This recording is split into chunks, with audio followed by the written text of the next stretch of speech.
Cultural minorities in the Middle East are diverse and integral to the region's identity. Understanding these communities sheds light on the rich cultural mosaic of the Middle East. Let's explore who these minorities are, their contributions, and the challenges they face. Some examples of cultural minorities in the Middle East are the Kurds, an Iranian ethnic group that is the fourth largest ethnic group in the Middle East, according to Al Jazeera. The Druze, who are a religious minority primarily found in Syria and Lebanon. Copts, an indigenous Christian community in Egypt. The Assyrians, an ancient ethnic group that originated from Mesopotamia and commonly resides in Iraq. The Yazidis, a Kurdish-speaking religious minority that primarily live in northern Iraq and the Caucasus. And lastly, the Armenians, a displaced ethnic group from Armenia that lives in the Middle East and modern-day Turkey.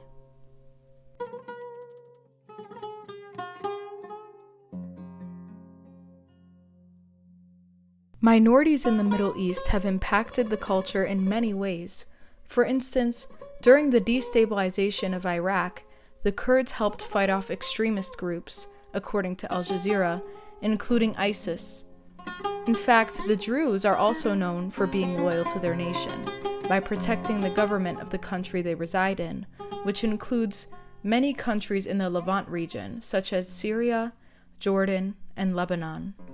Cultural minorities have also shaped the Middle East in forms of art. For instance, Assyrian art and sculpture were used in ways to maintain political and religious records since around 1500 BC. This also shaped the way that the Middle East developed and maintained records. Lastly, ethnic minorities such as the Kurds have influenced modern-day Syrian Arabic folk music, according to New Lines magazine. You can even hear the similarities through the use of pan flute, syncopated rhythms, and the lute.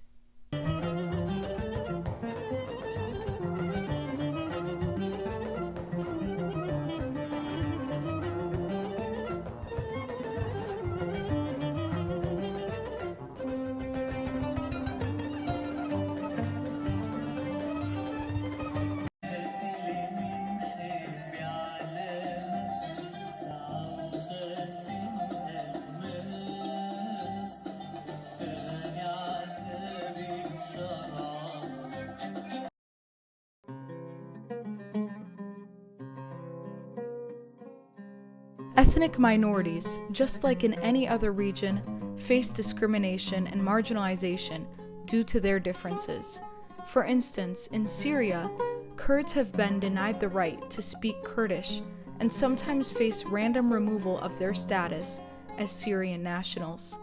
In Egypt, Copts face religious discrimination, such as church bombings that cause widespread casualties and daily systematic discrimination.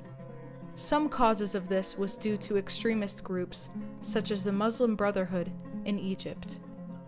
Lastly, Armenians have suffered oppression and genocide in 1915 due to Ottoman forces, so they fled to the Middle East for refuge, mainly Lebanon and other Levantine countries. A lot of Armenians still live in the Middle East. In fact, about 4% of Lebanon's population is Armenian, but they still face difficulties in their own country, such as political instability and territorial disputes. After the Lebanese Civil War, the Armenian population decreased due to emigration, causing them to constantly face displacement and be on the go. To summarize, a lot of ethnic minorities, especially Christians in the Middle East, face intense discrimination because they do not represent the majority of the population, just like how in other countries, ethnic and religious minorities face discrimination. In conclusion, ethnic minorities are important to the Middle East and around the world because they can bring innovation and shape the culture that exists today. They still face significant challenges, But by progressing and learning more about the struggles of these minorities, we can help reduce it. Celebrating diversity is essential for building a more inclusive future, not just in the Middle East, but wherever you may roam.